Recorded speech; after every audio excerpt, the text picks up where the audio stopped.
Have you ever been sitting outside on a warm summer night listening to crickets chirp and thought, wait, can I actually predict the exact temperature just by listening to a bug? It sounds like a total myth, right? Or an old wives' tale. But believe it or not, there's a real hidden mathematical mystery inside those chirps. We're going to take this exact natural phenomenon and use it to crack open a massive mathematical concept. By the end of this explainer, you're going to know exactly how to take raw, messy, real-world data and turn it into a predictive mathematical model.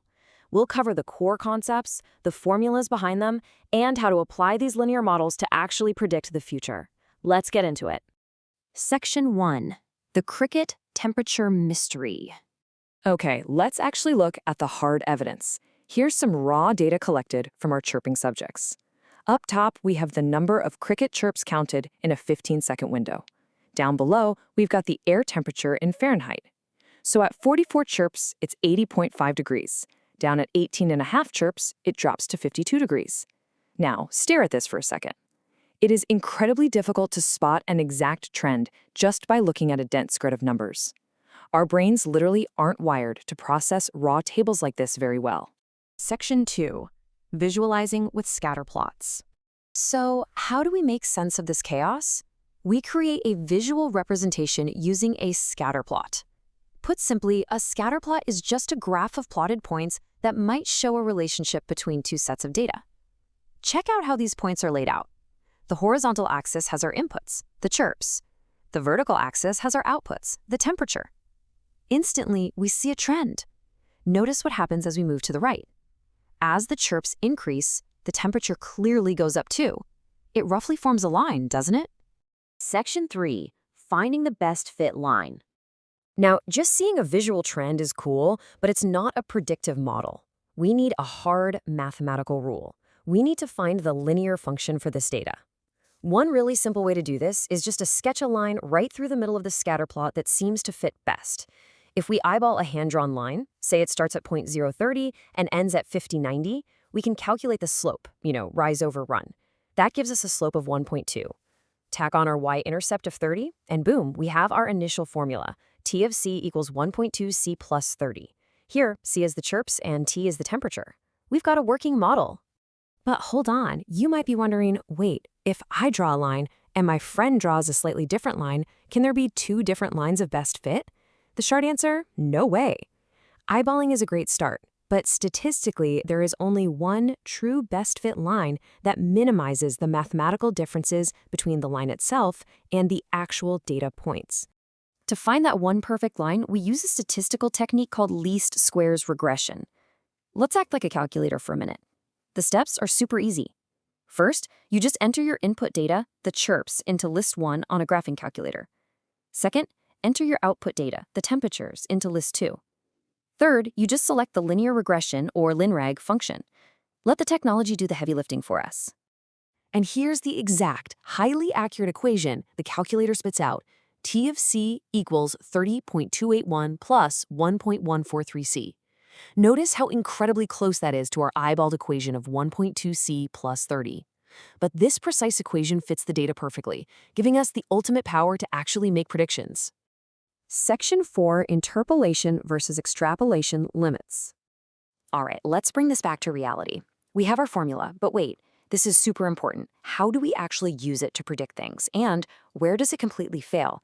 There are two ways to make predictions, interpolation and extrapolation. Interpolation is when you predict a value inside the domain and range of your existing data. Our data ranges from 18.5 to 44 chirps, so predicting the temperature for 30 chirps gives us about 64.6 degrees. That's interpolation, and it makes total sense. But what about extrapolation, predicting outside the domain? If we plug in 40 degrees to predict the chirps, the math says the crickets would chirp 8.33 times.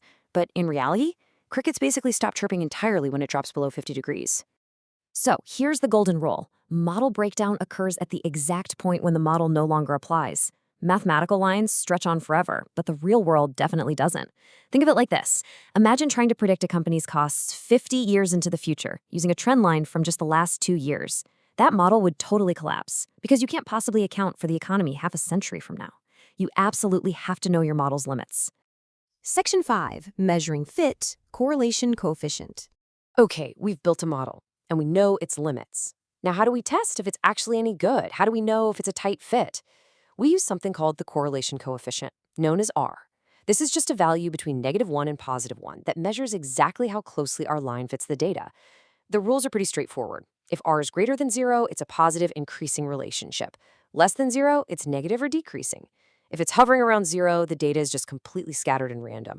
But the closer that value gets to 1 or -1, the tighter the data points hug our line. So what's the correlation coefficient for our cricket mystery? We calculate it, and we get an R of 0.9509. Since that's incredibly close to 1, it proves mathematically that our model has an exceptionally strong positive linear relationship. The crickets aren't lying to us. Section 6. Summary and Final Application. Let's do a quick recap before we test your knowledge on a brand new real-world scenario. Here are your 4 essential steps for turning messy data into a solid mathematical model. 1. Plot the raw data using a scatter plot to visually spot a trend. 2.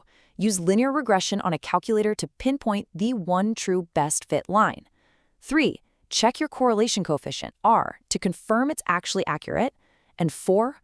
Always beware of the limits of extrapolation to avoid model breakdown. Let's put this into practice. Take a look at this data tracking U.S. gasoline consumption in billions of gallons over a 10-year stretch.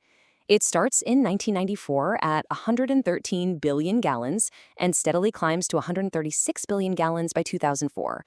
Looks pretty linear, right? If we follow our steps, we can introduce a variable t to represent the years since 1994.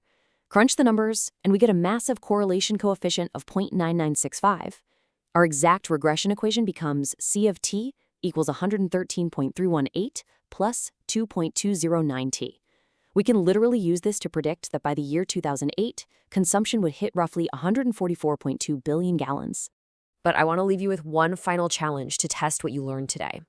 If we take this exact same model, which, remember, was built on data from 1994 to 2004, and we try to use it to predict gas consumption in the year 2011, is that an example of interpolation or extrapolation? Think really carefully about the boundaries of our data set. Hold on to your answer, because exploring the actual consequences of predicting that far outside the data is exactly what we'll tackle next time.